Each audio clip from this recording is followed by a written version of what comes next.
St. Stephen's with a rose, in and out of the garden he goes. Country darling in the wind and the rain, wherever he goes, the people all complain.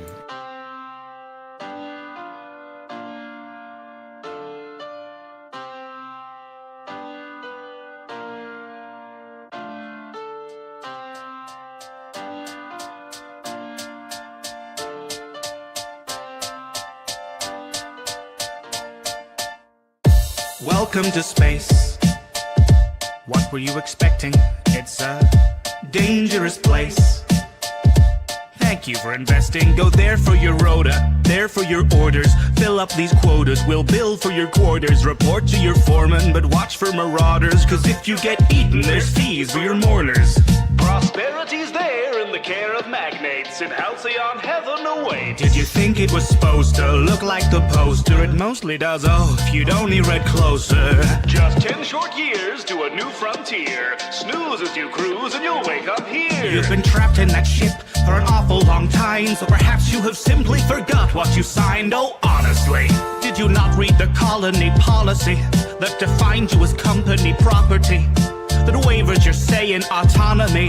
The conglomerates got you in lock and key. We put the dollar back into idolatry. If you're upset, you can rent an apology. We are a family forged in bureaucracy. No I in teen, but there's con in economy. Were you expecting adventure? Were you hoping for fun? My friend, you're indentured and pleasures exempt from your tenure. So venture back down to your slum that's provided at generous prices. Your worth is determined by your sacrifices. A small term of service went down on the surface. Internment's a freebie that comes with the purchase. To earn the right to work. To earn the right to work. To earn the right to work. To earn the right to work. To earn the right to give ourselves the right to die. Ourselves the right to live. To earn the right to die. To our little town, why don't you settle down? You just fill out the paperwork and you could look around. We're happy as can be inside the valley cannery. We live to pack the cans of meat and not to question where it's found until we end up in the ground around the corner in the yard. You know, we thought we liked the sound of finding glory in the stars. The borders taught us to be proud of never reaching very far. So we earn what we're allowed and give it right back at the bar. The ale to cure what ails you. Zero G brew, your favorite flavor. So work till you bleed, ennobled by labor, then purchase relief from your local retailer. If you'd rather drop dead, that's fine, but you know to dropping down dead, there's a fine. So you do your job and I'll do mine. I gotta meet a 6-foot deep bottom line. We make a fortune for the board by selling boredom door to door, because it's all that we deserve and it is all we can afford. The secrets of the universe and all the worlds to be explored, but our dreams are back on earth and now the work is our reward. And you'll be grateful for seats at the table, though it dips at one end and the bench is unstable. You may waste your days, but at least you were able to pay off your grave since we leased you your cradle. Be faithful and pray we'll repay what you invest. Behave as you slave for humanity's interest. On account that you're all on account and we're quickly amounting humanity's interest. You'd think that we'd sink to the brink of rebellion with markets dependent on peddling weapons. The architect tells them the secret to heaven is simply consuming whatever we sell them. We work to earn the right to work. To earn the right to work. To earn the right to work. To earn the right to work. To earn the right to give ourselves the right to die. Ourselves the right to live.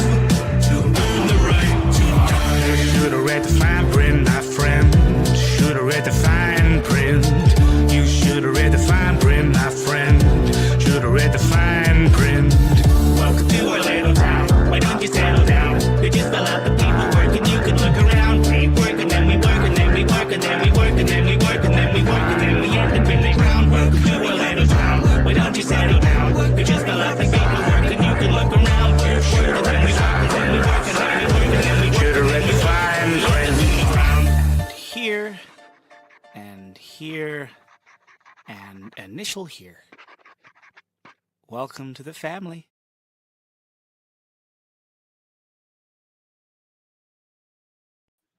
Tell them about how it's all about you. Just trying to edit a video where I prawn bomb myself because I'm dumb.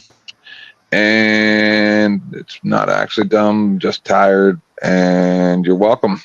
Apologize, damn it. You're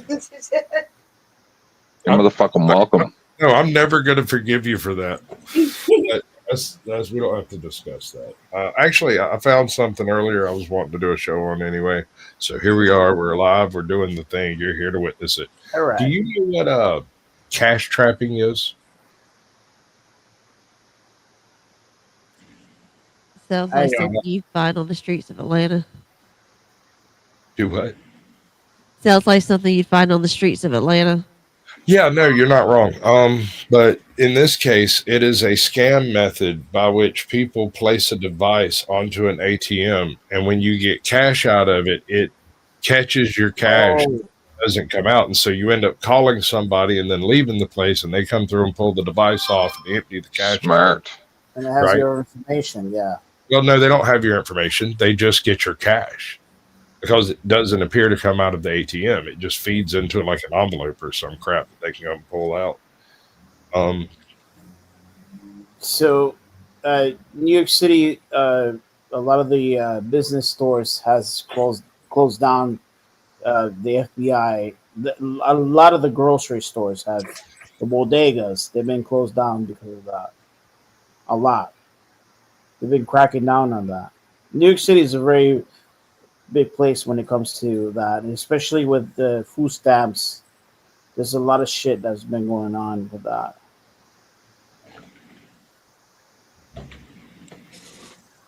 Not sure where that's going, but in this case, this nice gentleman is going to explain what it is, how it works, and how to avoid it. And I thought it was something that, I mean, I'm in a tiny town. Chances of it happening here like nil, but I could see where it could be a problem. About this right now. The cash didn't come out. They were the unsuspecting victims of cash trapping. And I thought that this was only in the United States, but someone recently saw this in London. It's the cash. Why is the cash not coming? Go like that, put the key in, and we just twist it, and we're like, oh, there's our cash. But then it's stuck to this. It's called cash trapping. Police say it happened twice at the Bank of America on Preston Road. Maria Guerrero shows us how cash trapping works. Here's how it works. A machine. There you go, the sound that it's working. But in cash trapping, I just got stolen from. It was just a horrible feeling, just a lot of money. In this video, I'm going to show you all how some ATMs may have set these traps to take your money. Also, at the end of this video, I'm going to show you all how to spot a cash trap device, what to do if you see one, what if your cash gets stuck, some extra safety tips, and also why this scam works so well. Let's get started right now. If you want to stay updated. So how do we feel about this? It's very different in New York City. The way it works in New York City is that they put they put like this decoy, and you slide in your card.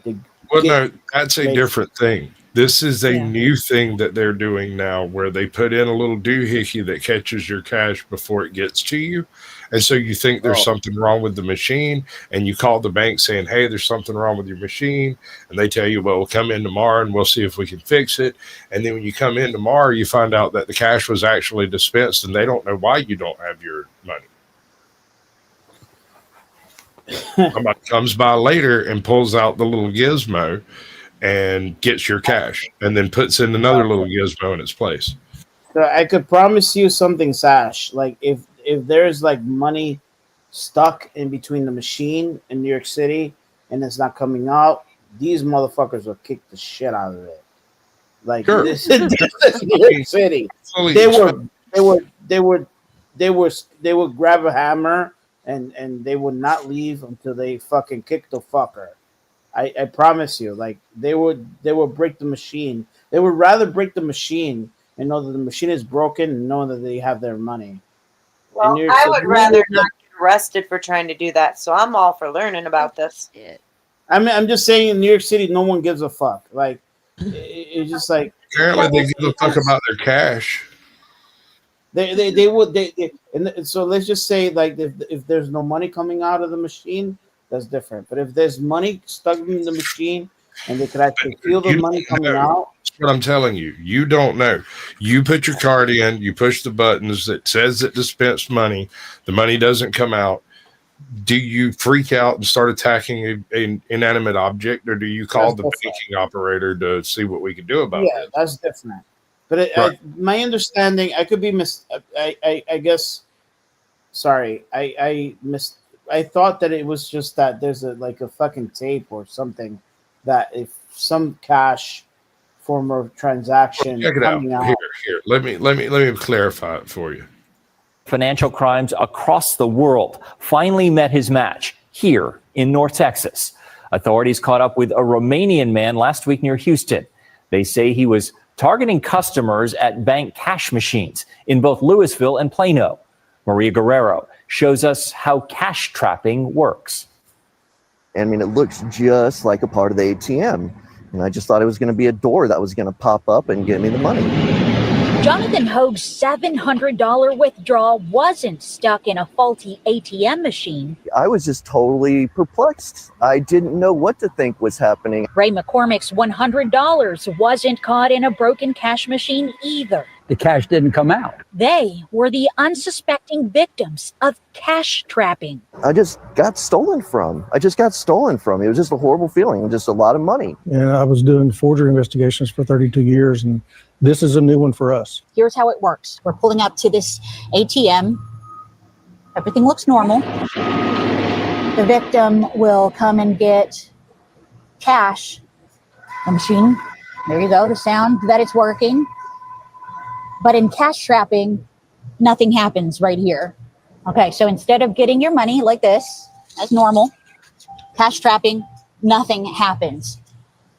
See, crooks put in a device that catches your cash. Devices that they're using fits perfectly over the dispenser mechanism of the ATM machine. It has a special tool that is handmade by the perpetrator to remove the device.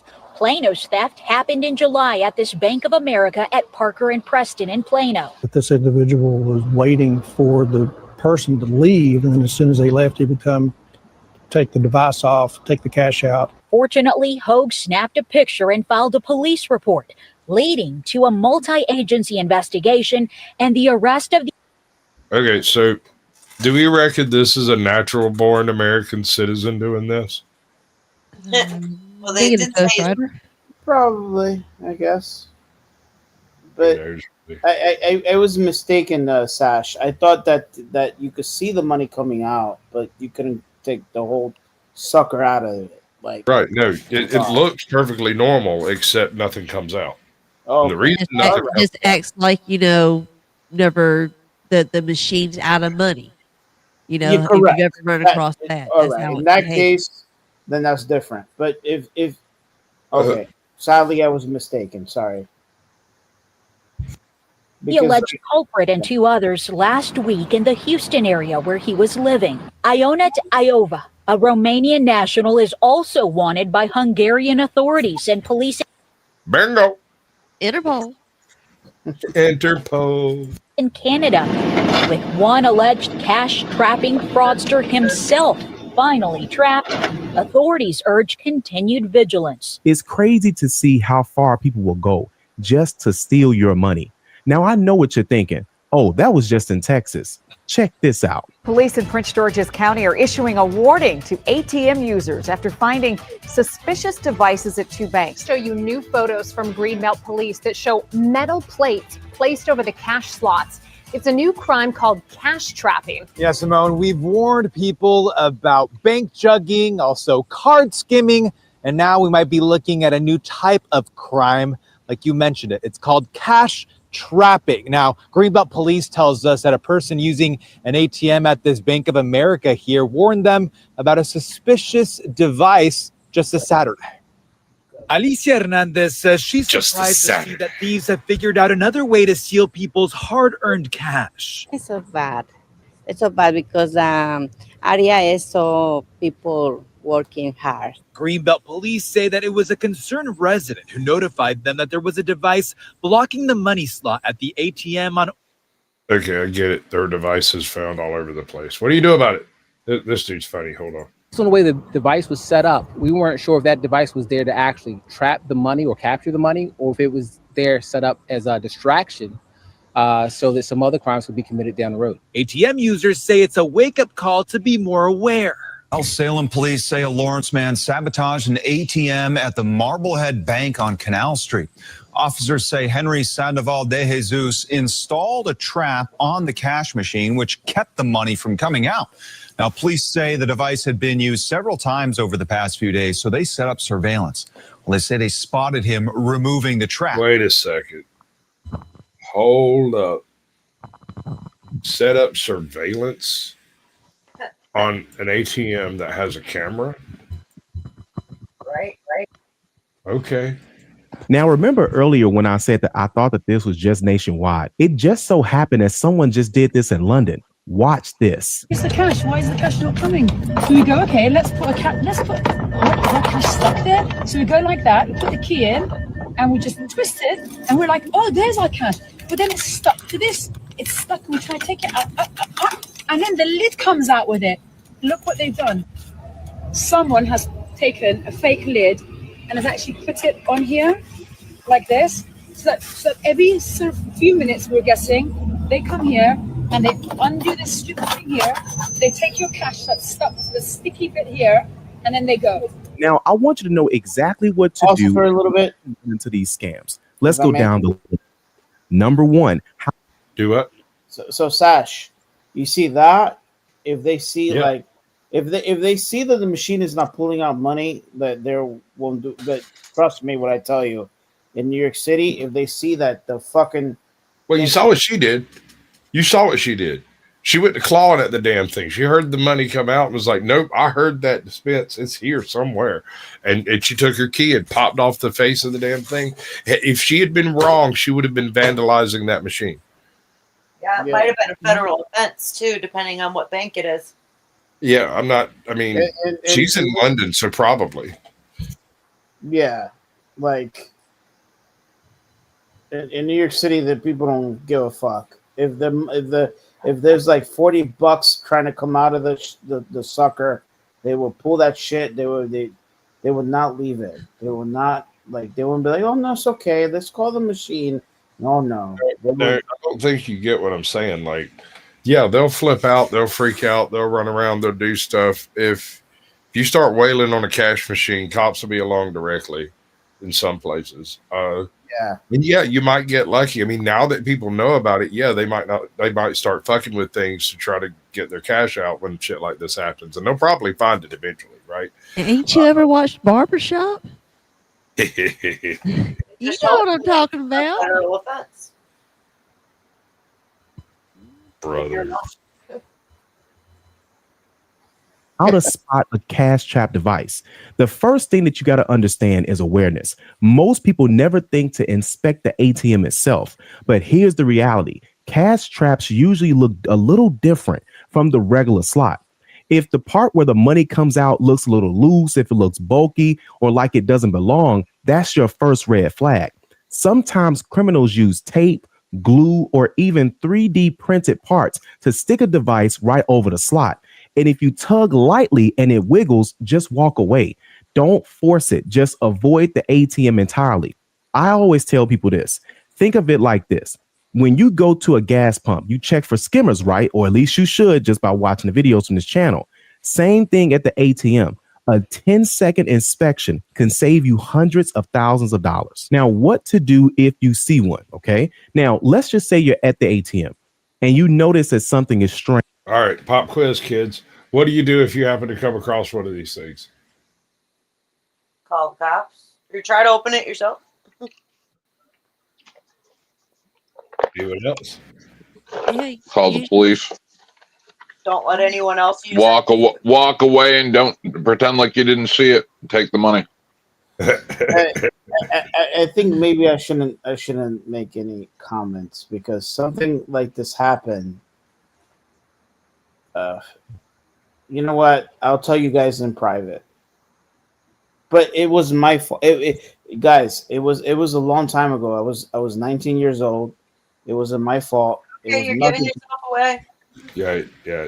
All right, You don't have to confess, Mike.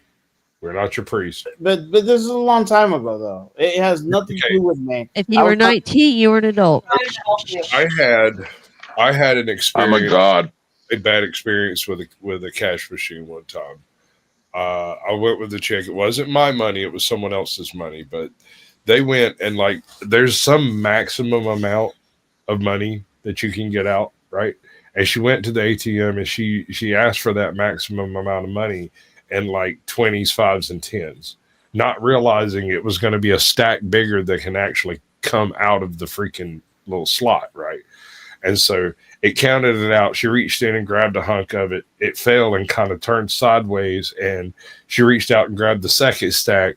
And the last little bit, about $250, fell into the thing. And then the little dwarf came down on it. And she ended up with like $60 or so sticking out. And then the whole machine just like froze up. Like it just went down. And she was standing there with, I don't know, 8/10 of her money going, what the hell am I supposed to do? I was like, that's the first time I've ever seen that happen.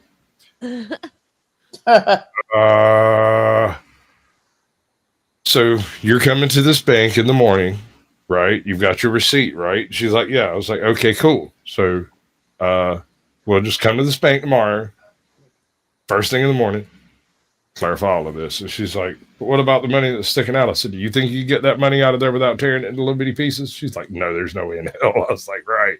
That's really not our concern right now. Our concern is getting your ass with this money the fuck out of here. Because you did get most of it. What should you do? Step 1, don't put your card in. If something looks off, trust your gut. Step 2, if you're already, let's say, mid-transaction, you already put in your PIN number, just cancel it, okay? Don't take any chances. Number 3, call the bank right away. Some ATMs, most ATMs usually have customer service or a number posted on the machine. You want to report it so they can shut down their machine before someone else loses their money. Step 4, if you're already at a bank branch, okay, and if you're at a bank branch ATM, during business hours, walk inside and tell a teller or manager. They'll usually come right out, inspect it, and in some cases, they can even refund you your cash if you were affected as well. Now, what to do if your cash gets stuck, okay? Now, here's the big one, because obviously people want to know, listen, what happens if my money gets trapped, okay? You've already entered your PIN number. Then the machine says dispensing cash. Then you hear the little motor start running, but nothing comes out. Now, what do? Number 1, do not leave the machine right away. Stand there, look closely at the cash slot, and check to see if there's anything blocking it. If you see something like a thin strip of plastic or metal, that's probably the trap. Take a video or photo if you can. Don't try to rip it off. That could damage the machine and make the bank suspicious of you, okay?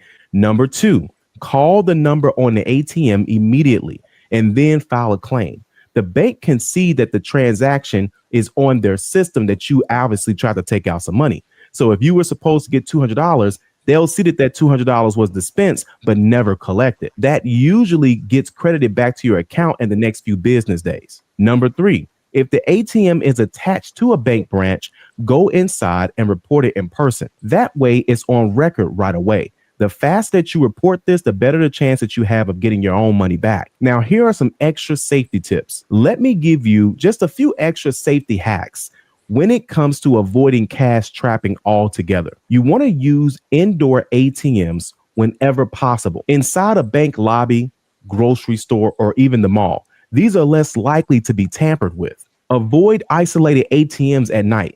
Criminals love quiet, low traffic areas. Set withdrawal alerts on your phone. That way, if money ever leaves your account and you didn't get it, you'll know instantly. Always keep your receipts. That little slip of paper is proof that the transaction happened.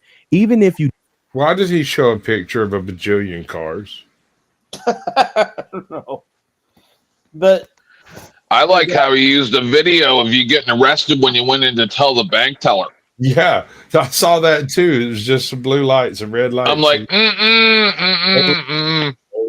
But here's the good news. In actuality, you're protected, and 99.9% of the time that this happens to you, you're protected. It's not like, oh my God, am I gonna get my money? But no, you call the bank. They see the situation, they notice the situation, and they refund you the money back. You all can thank me later. So where do white people come from? No, I mean actually come from. Now I know you're probably like, duh, Jazz. They're from Europe. You know, Norway, Iceland, the UK, Germany, etc. But I'm talking about before they migrated into those places. Hello, lovelies. Welcome back to today's episode. Some people till death, they still have some question. Where and what is the real origin of white people and So what do you think? Wait, how we shifted gears here? Because I'm good. You reckon, just out of curiosity, do you think this person knows where white people come from?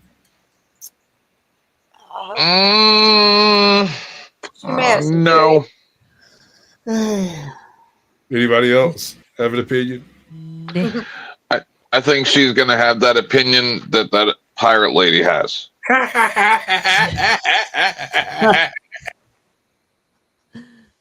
Hey y'all, I need to hit the hay. I gotta get up early in the morning. Oh, good night. y'all. Nighty night, my favorite. Tootie bug. Favorite Pixie. Tilly Bug, you promise it's not like we're boring you. Like it's not like. Oh no. Okay, It this is too much for me. It's 11:21, and I get up every morning between 5 and 6 with my dog. So. Oh, okay. You're in Central Time, so I was Yes. 12:21 for me. I had a blast looking at naughty things with you tonight. I hope we never do it again. I'm editing it to blur it out right now. I hate each of you individually in different and unique ways. It wasn't our fault. We just happened to be there. Well, have a good night. Thank you. Y'all have a good night too. We'll play again tomorrow. You know it. All right. Good night, Lovey. All right. Good night. Love y'all. Have fun. Sleep well. You too. And 10th man, you better keep in that picture I took of what the stream went to. Yes. Oh. how each and everything is started? I'll add it as the screenshot. Let's try to use ChatGPT. It tries to explain the details of each and everything you need to know. Let me know your thought in the comment section on what you know about it. Then we'll come back with more commentaries. Do you remember in at least the U.S. where they used The sound is terrible in all this. Jesus Christ. Yeah. That's so sad.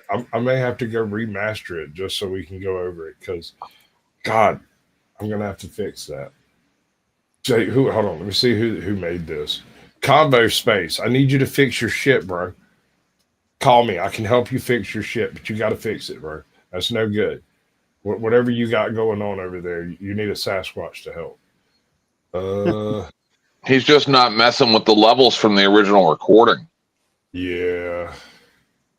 You ever heard of Dead Bug Says? Nope.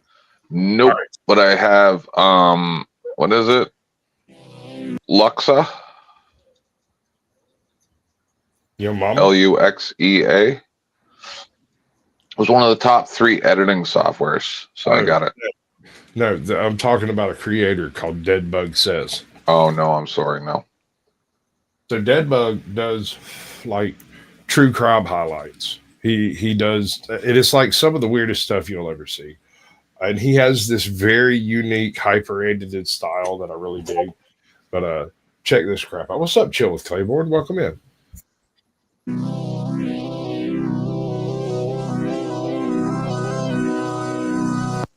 That's the game.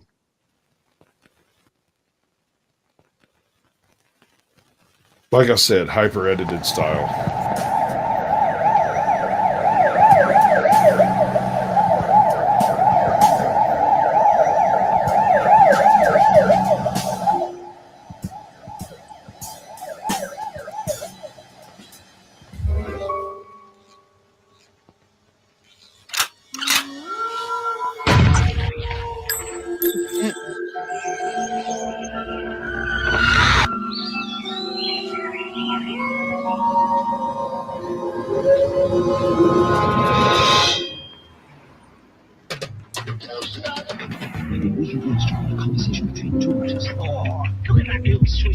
You're talking of the Nevada I love. Her tiny, delicate hands, her beautiful golden face. Don't get so wound up, you'll strain your spring. You're so cold. Why not? The lady shockproof. And the Thunder Watch is more than that.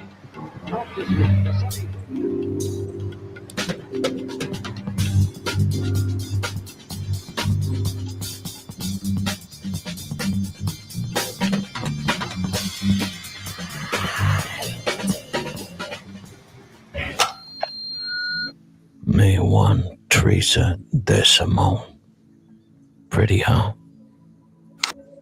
Pretty dead. More like it.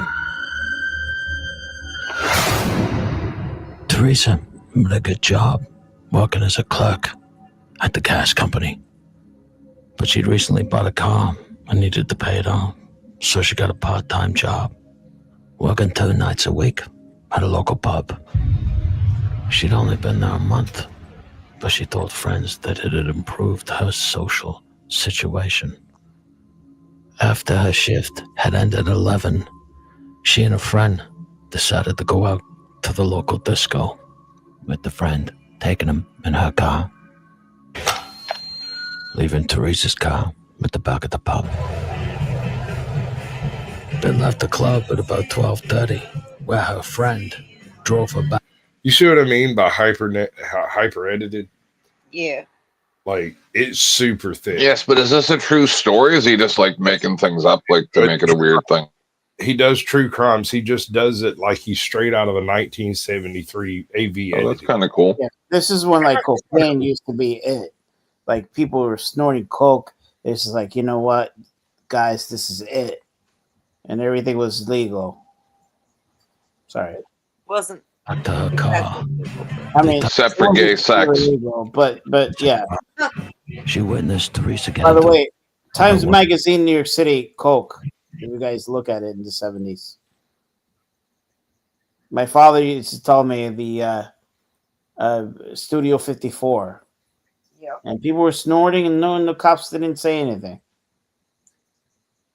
My dad was like really young. Whatever. Okay, go ahead. Sorry, Sasha. Believed that she was the last person to see Teresa alive. That's if you don't count her killer.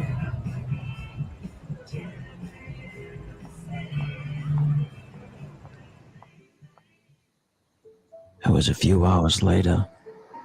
The pub landlord, Teresa's boss, expecting a delivery, went to the back parking lot and saw that Teresa's car was blocking the loading bay, figuring she'd be too wasted to drive. He went to move her vehicle. It was then that he saw her sitting in the back seat, naked below the waist with her head out, looking like a goddamn religious icon, with her legs spread wide open and her feet pressed against the driver's seat for leverage.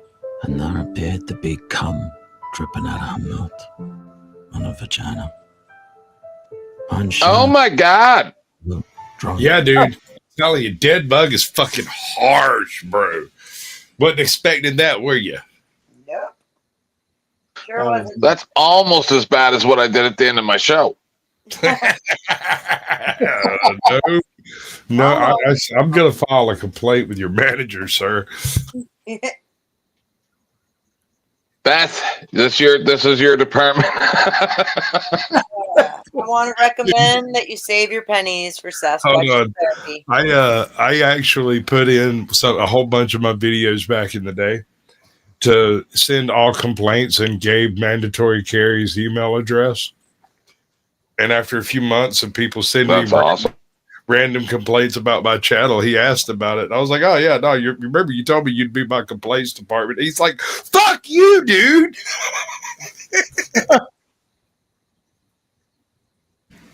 Oh, baby. Sash, real quick, how old are you? I figure you're in your 30s, late 30s. 47, bro.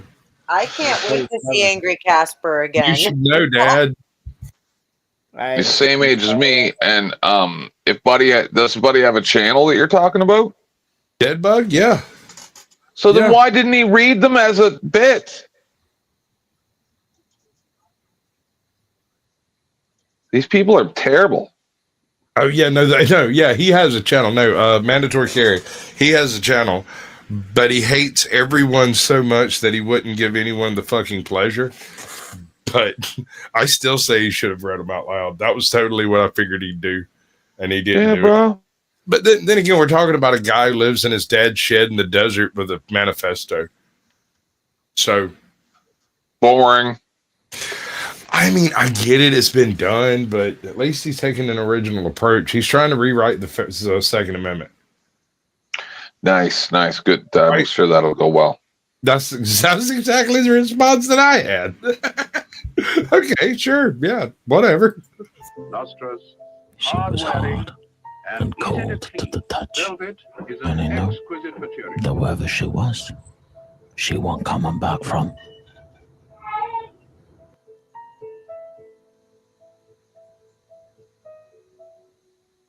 It turns out that a couple of hours earlier, Teresa's mother, concerned that her daughter's bed had been unslept in, sent out Teresa's stepfather to the pub to see what had happened.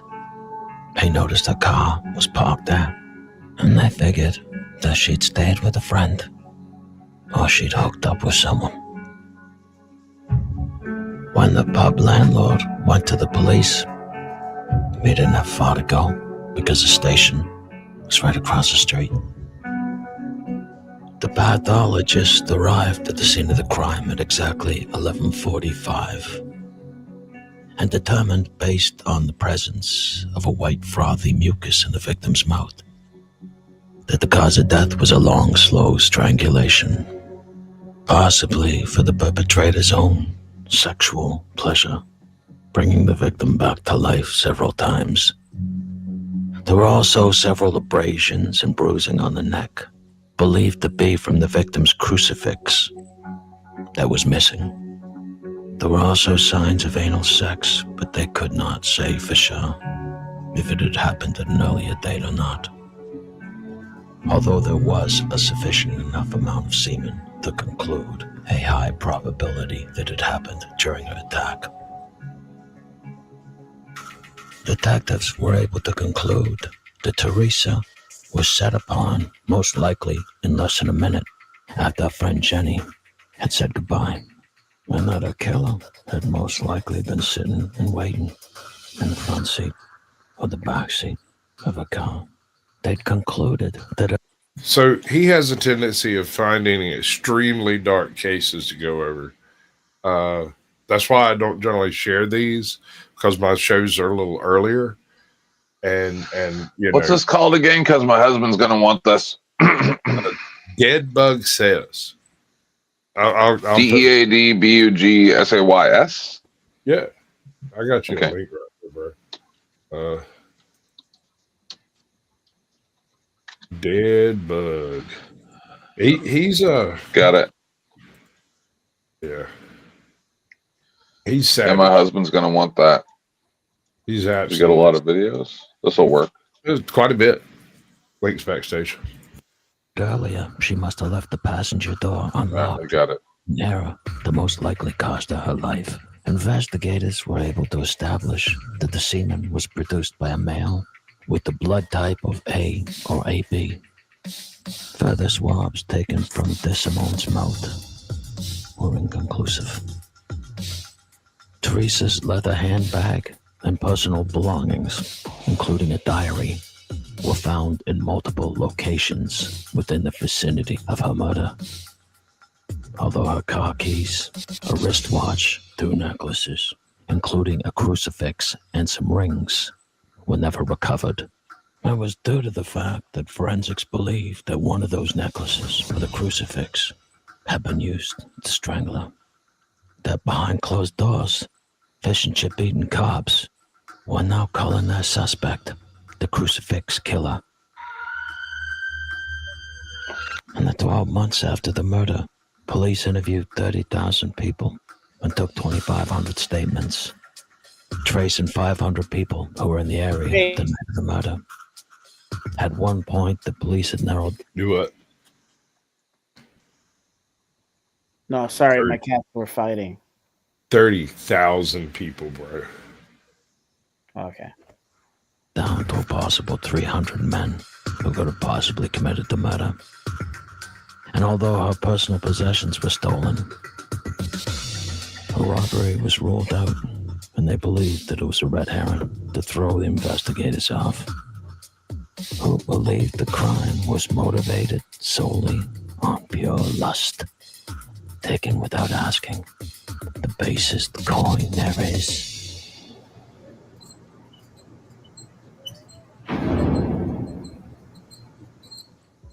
John good sound. Hodgins was a loser, a lowlife, a grifter.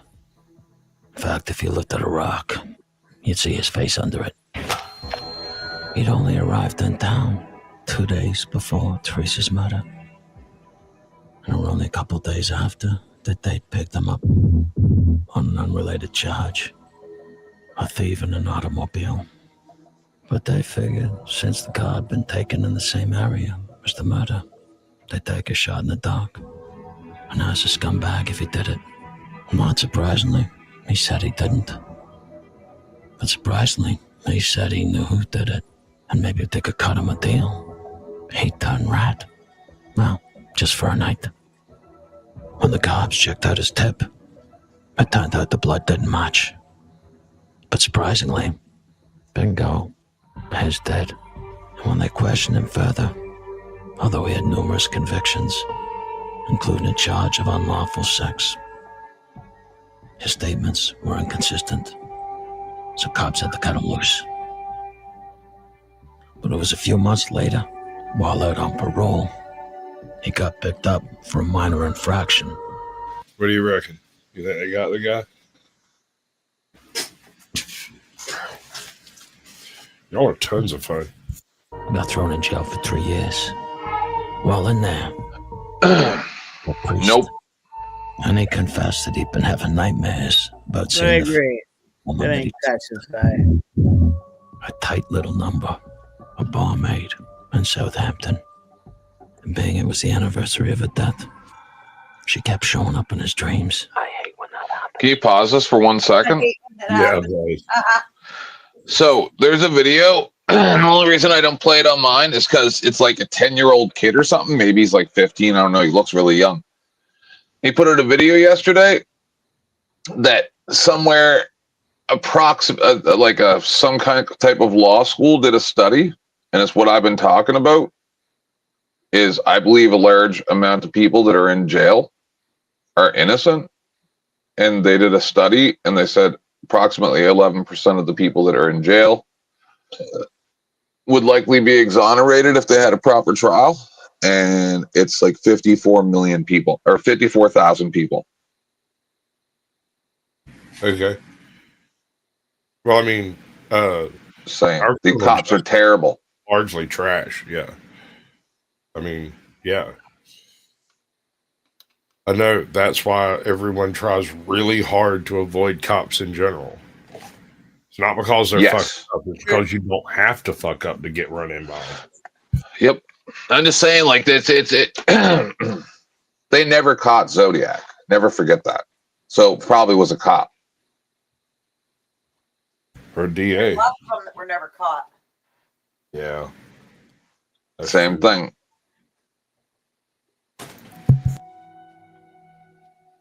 When fish and chip eating cops pushed Hodgson and asked why he were confessing all of a sudden, May said he wanted to make things square with the Lord, and he'd had a deep, long-running guilt and nightmares since a girl's death.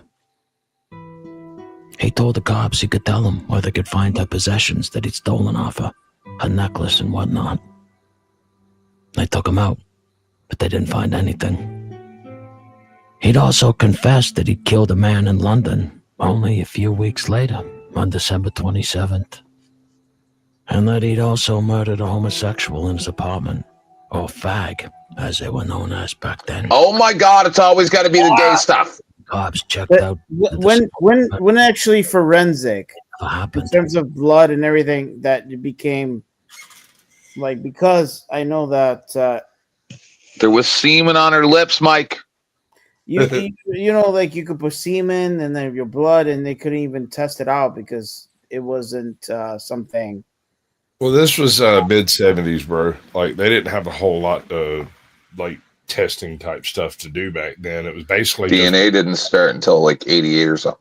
okay, so true, but at the same time, the technical expertise did exist, and some police departments were already starting to try to use DNA even before it was like qualified, if you get what I'm saying. Yes, And some I people saw are the thing about the first one. Yeah, that especially the early DNA testing methods are suspect as hell at this point because yes, apparently there was a lot of wrongful convictions that took place around the early DNA testings. That is true. that's what I heard. Same That thing is with true, fingerprints. That's unfortunately, not as foolproof as people seem to once believed. I mean, it's been perfected. Oh no, It's been no yeah. fingerprints are like 20% like positive. I've seen when people go in and they show you how they can be wrong, and you're like, uh-oh. Yeah, and you add to that how often the drug dogs are wrong, and how they don't get negative reinforcement for positive triggers, right? So I mean, it's been perfected, Sash. what drug dogs? Absolutely fucking not. They haven't. Well, not okay, but Not drug dogs. No, drug dogs are only as good as their handler. okay. Almost all the handlers are filthy, evil, vile cops who got into the drug field specifically to shake people down. And now they have a dog that they can train to say, yes, that guy has drugs. Everybody. And what happens to the dog? Dog doesn't care. Dog's happy as a clam. What happens to the handler? The handler is the one doing the arrest. He's the one that runs the dog around it. When he gets to the court, he goes, well, I don't know. The dog said they had drugs. The dog didn't say shit. The dog did exactly what you trained him to do. And now we're in court. Have drugs. And you've seized his fucking car and the $3,000 he was taking for his daughter's wedding. I mean, I don't get it.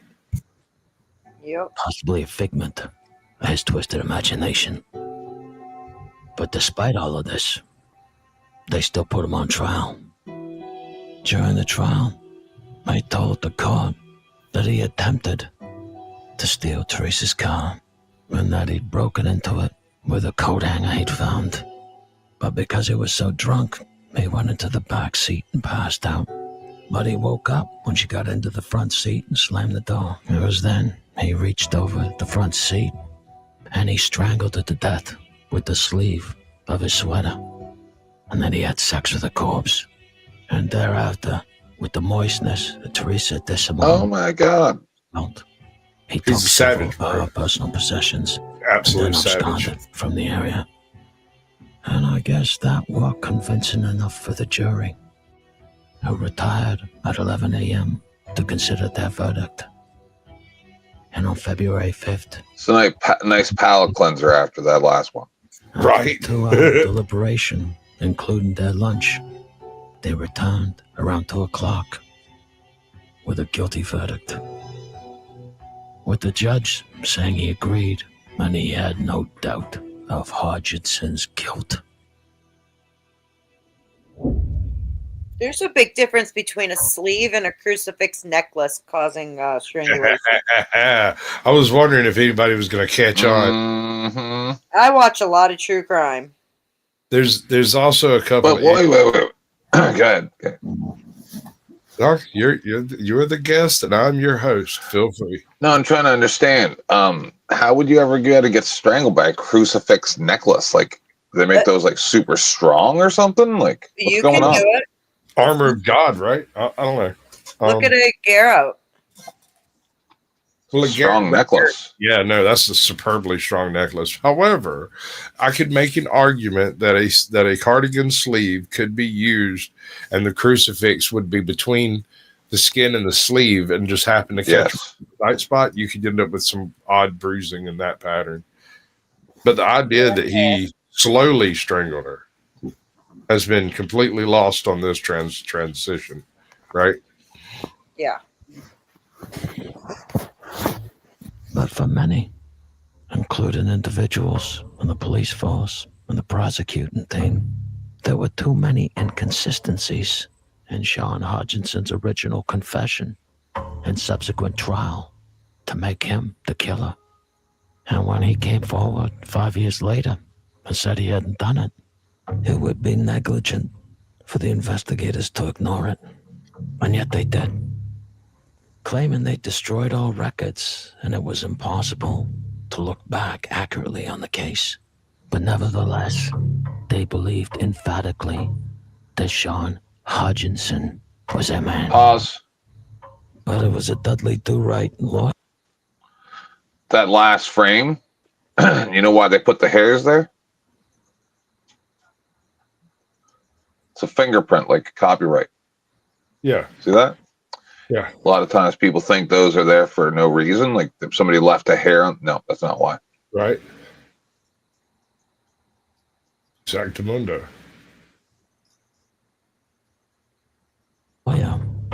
Who acted on Sean Hodgson's behalf pro bono, using newspaper clippings, testimonies, speaking to witnesses, retired cops and investigators.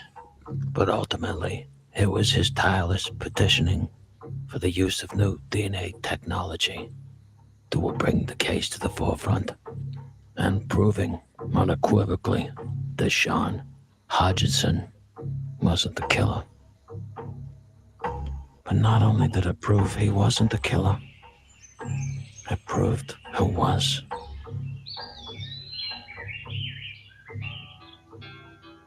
"17-year-old David Lacey was a loser whose modeling career hadn't worked out. He'd spent a significant amount of life in care in juvenile homes, and he was considered to have an aggressive temper. Apparently, one of his control techniques were raping the younger boys. Interviewed guards said that he'd had enough shit on his dick where he should have got a career in sanitation. Oh my God. His convictions were in... I'm telling you, dude. Quite poetic. Absolute fucking savage. Quite Yeah, poetic. Today has been a bad day. This is horrible. You're welcome. I didn't really know what this was about, but it's usually something extremely. It's all right. I'm not offended. You should be, but I'm proud of well, we can get together and be offended together later, okay? Yes, we'll fight on my panel. Digits. But in 1988, after being released from jail, he went back to the home that he was born in. And I guess he wanted to make things straight with the Lord. Gave away all his possessions, told friends and family how much his past had haunted him. So he went back to his lodgings, and he took a switchblade to his wrist, a handful of pills, and then he tied a plastic bag around his head. And he went to the good Lord. Or at least that had been what he was hoping for. And all of this on the anniversary of Teresa DeSimone's murder. A murder that, shockingly, he had admitted to police only 2 months after Hodgson's conviction. It's a surprise for his birthday. He'd been in the parking lot. He'd asked Teresa the time, and when she rolled down her window, he forced his way in the car, strangled her with the seatbelt, dragged her into the back seat, fucked her in the ass, the pussy, then came in her mouth. You know the score. But because the police already believed that they had their man, and Lacey had got the wrong make of car and couldn't describe what Teresa was wearing, they thought it were a hoax, and they cut him loose. What was done in relation to him at the time? Initial analysis and inquiries have been undertaken in order to examine the confessions and the process around them so far as is currently possible. The following actions appear to have been undertaken. Examination of the confession tendered by David Lace was considered to reveal numerous and perhaps significant inconsistencies with known facts. Inconsistencies included incorrect description of the car, the number of doors, Teresa's clothing, and description of jewellery. Our own analysis reveals that there are both inconsistencies and inconsistencies. He was taken to I hope they tell us what happened at the end of this, because I know. items of property from the victim. It appears that no such items were located, although the extent of the search is unclear. Also, research appears to have been undertaken to establish that he did in fact steal items from his lodgings and that he was subsequently arrested for this, and that was confirmed. It appears that a decision was subsequently taken in respect of all these matters, coupled with his personal profile, which led to him being discounted from further consideration. There is no indication that David Lacey's confessions were referred for consideration beyond this decision. And despite the cops' usual double talk and bullshit, men evading any responsibility for their fuck-ups, when they dug up Lacey and put him under a microscope, well, that told the whole story, and cops had to return to the table. It is therefore confirmed that the DNA profile of the suspect, David Lace, is a complete match with the DNA profile from the original crime scene. A match probability of 1 in 1 billion has been given, which basically means that the chances of obtaining a similar match from a person selected at random is of the order of 1 in 1 billion. And yeah, sure, they released Hutchinson 30 years later. They even give him $1 million for his trouble, but he would never live to spend it. In one of the UK's greatest miscarriages of justice. Yeah, sure, he wasn't no Bible salesman, but he still deserved better than that. And as for Teresa, did a killer taking his own life really make things better? Whoever done it doesn't change. I mean, it's done. We are the ones that are hurt. They never bring her back, will they? What is up with Home Chick's eyes? Bruh. Fucking lizard. It's a dude. That's a dude. Okay. So It's many years of stress and grief and terror. the wildlife stopped when she went. Yeah. The study shows that most people who suffer miscarriages of justice end up recluses. Their marriages fail. They're drug addicts who die lonely, premature deaths. And I guess All right, we can So move on. I Right? suspect Homeboy uses AI to fiddle with the videos that he clips. I You think got so. some funny shit next, right? Maybe. You got to remember, one of my other shows is called The Naughty Corner, so probably not terribly funny. Okay, gotcha. What's going on, How about guys? something just as disastrous? Oh boy. All right, let's go. I'm here for it. And here. And today we've got the best of Georgia drivers. I believe so far Texas is the worst driving state. All right. So if you've never been in downtown Atlanta at 2 p.m. on a Wednesday afternoon, don't talk to me about Georgia driving. So I was able to blur out the nonsense that I did, but Beth's Cash App is still there right beside the thing that's blurred out. That's perfect.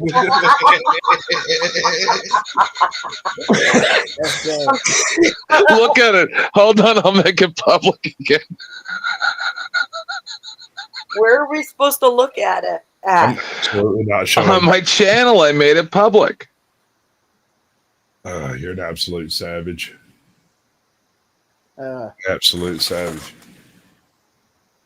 Oh, God, that was tasty. Just saying.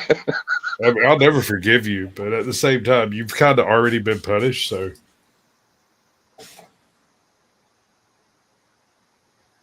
right. Yeah, I had to watch that dude from Lilliput fucking masturbating for you guys. Oh my god. Shut up. Let's just fuck it. No, I don't want to talk or think about that anymore. College girl driving with her brother as a passenger. Ew. Both her airbags deployed. Mine didn't. Damn. Okay, so far off to a terrible start here, Georgia. We're in Emory. My God, I cannot stand his voice. Oh my God, do you hear him? I mean, this man hasn't felt his nose in the past 6 months.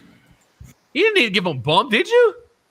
Well, at least it looks like a little old lady changed lanes. Man. What do you reckon? Yeah, that's Marietta right there. We're coming out of Atlanta. We're on our way out of here. We're gonna. Oh shit! Where are we going? Where are we going? What are we doing? The ambulance.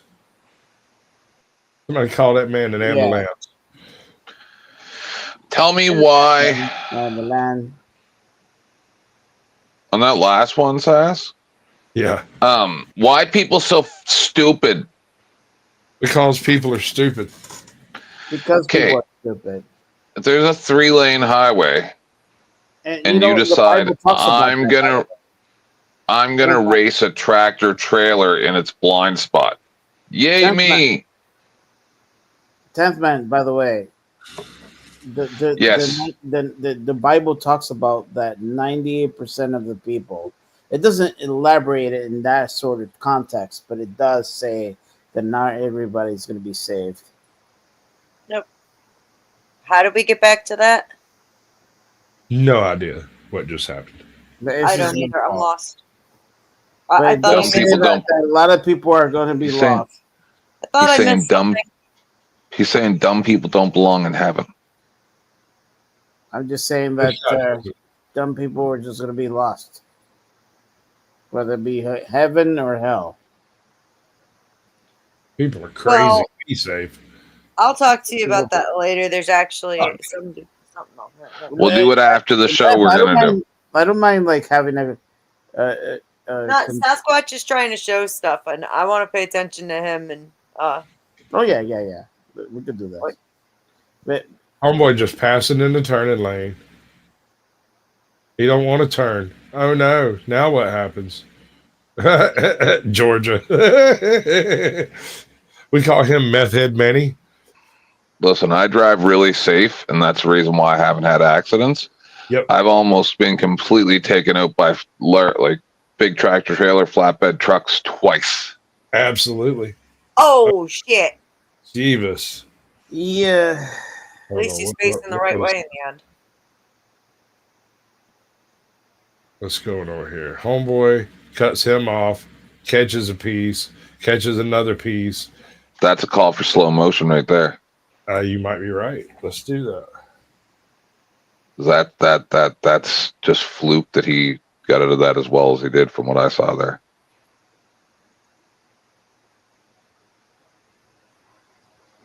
He almost passes. It's the black car's fault, eh? Yeah, the black car turns. For sure. Hey, hold up. Yeah, absolutely, for sure. The Jeep He runs right into him. Totally right. Ass. Gets pitted by the white car. He's like, fuck that. I'm not going in the oncoming lane. See, I'm always watching for that, and I would have slowed down to let him get it. Like, no. Everybody can have the right of way when I'm on the road. Fuck that. I ain't playing with nothing else. I ain't in no fucking race. We're not playing bumper cars. I'm not interested in winning. You can have it. It's all yours. Big dog. Yep. Happened to me just the other day. Big truck. He wanted to pass me in a place he's not allowed to pass. I just slow down. Yep, me too. I not Beth, interested you in drive? paying that deductible. Beth, you drive? I used to deliver windows all over the Beth, South. drive to the city one day. Possibly. Remember, when Mike's talking, there's only one city. The city, the city of heaven. Chicago. That never Well, sleeps. Never sleeps. What up, Oklahoma Outlaw? You're Casper. Welcome in. Casper! Casper is at my time. 10th man owes you some therapy money. Yeah, there we go. Another one. Just like that one. Like, I hit the wrong button. He just realizes that he's getting off the wrong exit. It's like probably talking on his cell phone and looking at naked pictures. And it's like, oh shit, wrong exit. Just takes a left. Yeah, this fucking. Let that ring his bell. Oh no. There you go. He fell asleep. Oh no. That's not an exit, folks.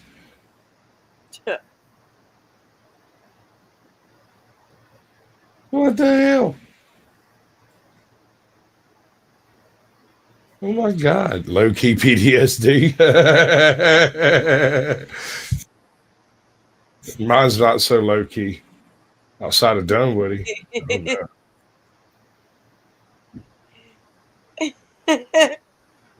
Bruh. Yeah. You're lucky you didn't get run the fuck over. You tractor trailers can't see you. Listen, where I'm from, they made a law that buses specifically in the city, anywhere, like anywhere in the entire municipality, if they have a blinker on, they have the right of way, and there's a reason. They can't see you. Yeah, there's like half half of it. You can't see nothing. I mean, you can stash an entire like minibus in that slot, and you can't see it. It's not there. Folks like riding in that spot for some reason, and I've never understood it.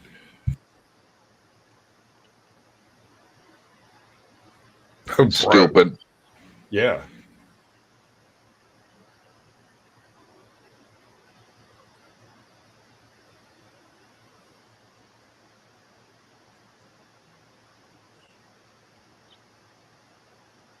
Yeah.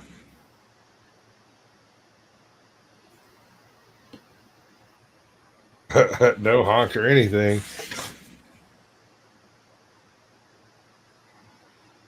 What the fuck? Oh, what the fuck is that's a new car. This was a scam attempt.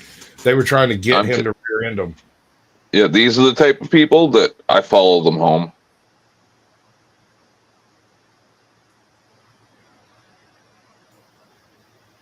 You take them home. I follow them home, and then we have a talk.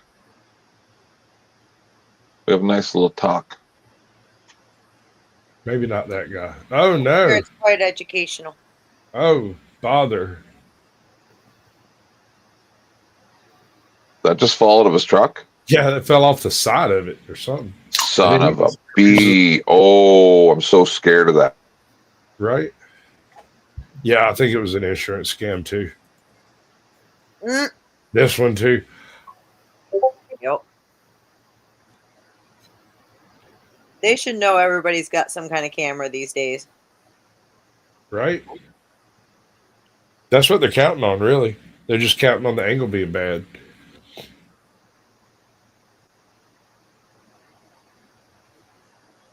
Yeah, because those backup lights aren't a dead giveaway. This looks like Powder Creek area. Powder Springs. Bro, that place is fucking nuts. I think when you do something like this, you shouldn't be allowed to have a license anymore. I agree. Ever again. Ever again for the rest of your life. The thing about the Powder Springs area over here is it's literally a minute and a half off the interstate. And so you get off the interstate, you take a right off that bitch, and you're in Powder Springs. You're poof in the middle of a residential area, and people haven't gotten out of that interstate thought process. And so they're aggressively driving all over the place. Because everybody coming through that area either just got off of the interstate or is fixing to get on the interstate. And so they've all got their aggressive driving face on.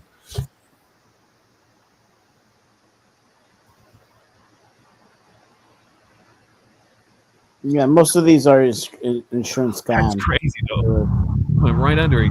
We're in Cornelia. Watching this car. You gonna take a left? Do it. I can't do it. That man has no sinuses. I have followed a few people to their house. and stuff, and gotten in some fights and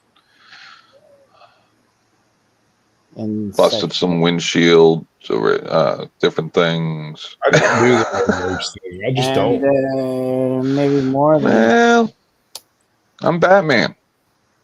Oh, okay. Yeah. Because you have a bat? No, because I'm Batman. Look. 10th man, 10th man, 10th man, 10th man. You follow them and something else happens. That woman got dementia.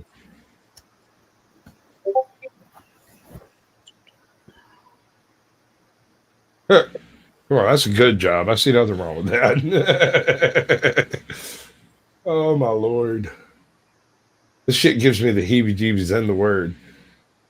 Oh, this makes me so Listen, one time I had to move, and I moved about 500 miles away.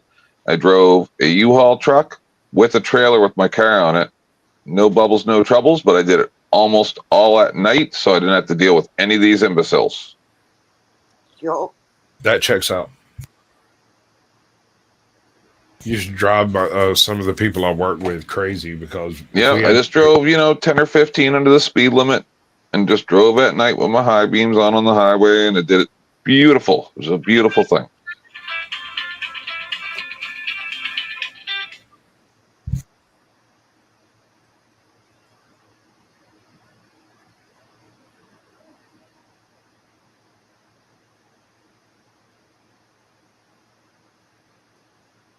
All right, I got to shut it down. What? Oh, I gotta go pick up my dog. She's apparently at work barfing and shit. I understand, sir. You have a good day. Bye for now. I'll meet you on Discord, Beth.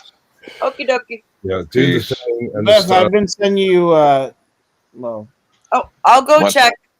Do the thing. Much love and respect, everybody. Peace out. Bye.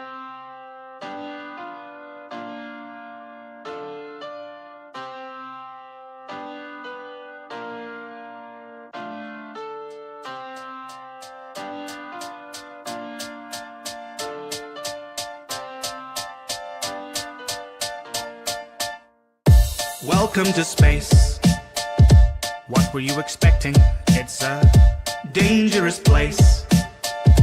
Thank you for investing. Go there for your rota, there for your orders.